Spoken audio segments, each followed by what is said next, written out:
La política existe antes de que existiera la filosofía política. ¿Qué diferencia hay entre ambas? La política, a secas, es la actividad que consiste en regular y organizar la vida en comunidad e incluye obviamente la discusión concreta sobre las diferentes opiniones que conviven en una comunidad sobre cada aspecto de la organización. La filosofía política, en cambio, se cuestiona los fundamentos de la organización. No lo hace participando como uno más de los partidos que, con diferentes opiniones, debaten en una sociedad y pugnan por imponer su criterio, sino examinando los fundamentos sobre los que asienta esa organización política, evaluando los supuestos no explícitos que están a la base de sus criterios y principios. En cierto sentido, la filosofía política puede considerarse como una ética intersubjetiva, como una teoría acerca de las acciones de los seres humanos en la sociedad, así como también reflexión sobre cómo interpretar los fenómenos políticos que se han sucedido en la historia de la humanidad. La palabra política viene del griego polis, que habitualmente se traduce por ciudad o estado. De hecho, es difícil traducir en nuestra lengua el fenómeno particular de polis griega, que era una unidad políticamente independiente, una sociedad-estado. Pero los antiguos griegos distinguían entre el ámbito privado, puertas adentro de cada hogar, y las cosas de la polis, lo público, lo que involucra a los ciudadanos, ya sea porque los obliga a participar en la guerra o pagar determinados impuestos, o a legislar sobre los asuntos relativos al bien común.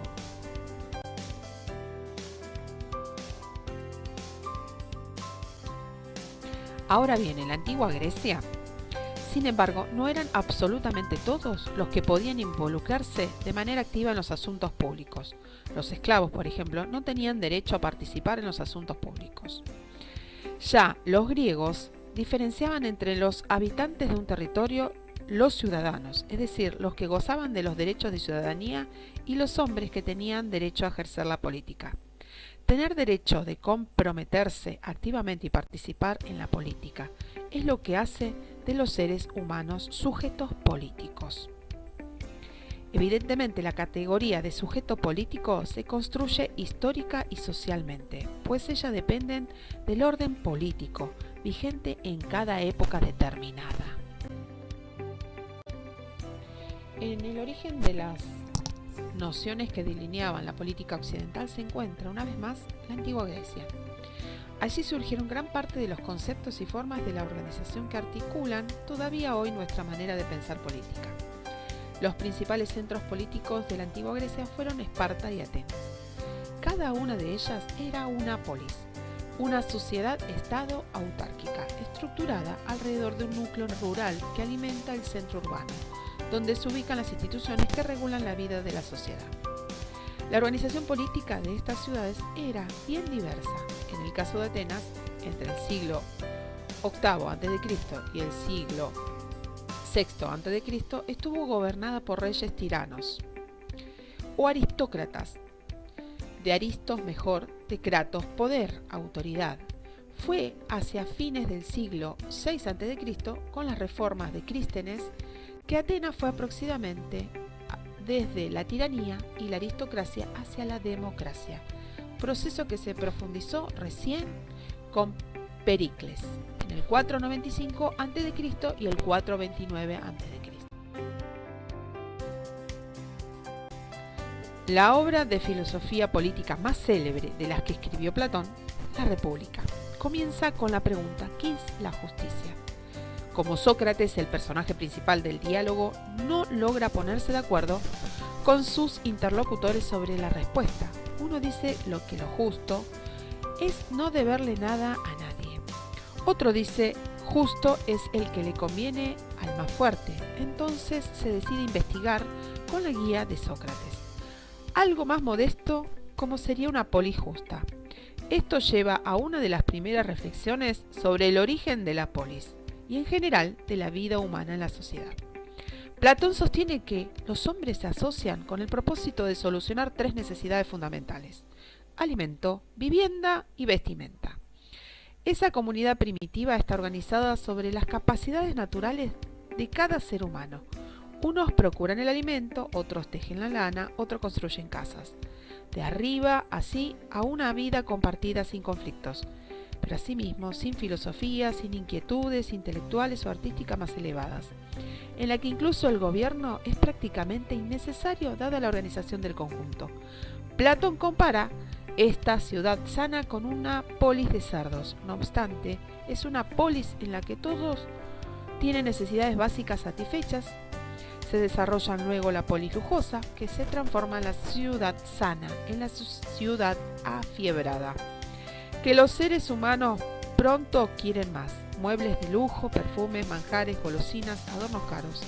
Aparecen nuevos oficios, desde bailarines y actores hasta empresarios y peluqueros, desde modistas y profesores hasta cortesanos y confiteros.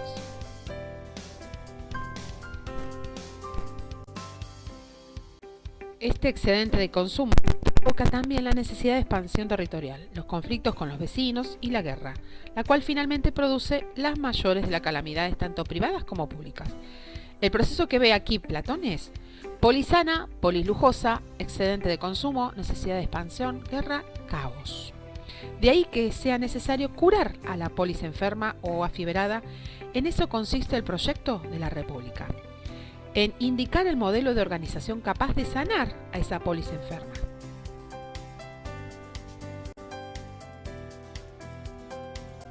En la República, Platón, como vimos, vincula las tres partes o clases en las que, de acuerdo con predisposiciones naturales, se divide la ciudad, con las tres partes o especies de alma que existen en cada ser humano. Como lo habíamos visto, ya Platón distingue tres especies de alma: una apetitiva, una irascible y una racional. El siguiente paso es poner en relación la actividad de cada uno. Está naturalmente predispuesto para llevar a cabo en la ciudad con la parte del alma que predomina en cada ser humano y con el fin al cual tiene cada una de estas partes del alma. Así, aquel a quien predomine el alma racional, que tiene la sabiduría, está mejor dispuesto para el gobierno. Quien privilegia su alma irascible, aspira a alcanzar honores, está mejor predispuesto para ser un guardián militar. Quien privilegia su alma apetitiva, aspira a obtener bienes materiales. Están mejor predispuestos para ser artesanos y comerciantes, pues son los únicos que, según la propuesta platónica, pueden obtener riquezas, oro y propiedades en la polis. La reflexión de Aristóteles acerca de la política comienza en gran medida como una crítica al programa elaborado por su maestro, Platón. En la política, de hecho, Aristóteles cuestiona en primer lugar la comunidad de bienes y de afectos que la República prescribía a los guardianes y gobernantes, considerándola como extendida a todos los ciudadanos, a diferencia del propio Platón, que en las leyes admite que ahora esas medidas no son posibles. Aristóteles cree que debe ser rechazada en absoluto y para siempre por varias razones. La falta de propiedad privada multiplicaría los conflictos, desmembrar a la familia nuclear provoca libertinaje y finalmente, por si los hijos fueran de toda la comunidad, no los cuidaría nadie. Nadie en particular se haría cargo de ellos. Aristóteles coincide con Platón en que la política, al igual que la ética, tiene como objeto al hombre y específicamente su conducta en la sociedad. Aristóteles señala algo importante al comienzo de la política. Dice que el hombre es un ser político por naturaleza o un animal político.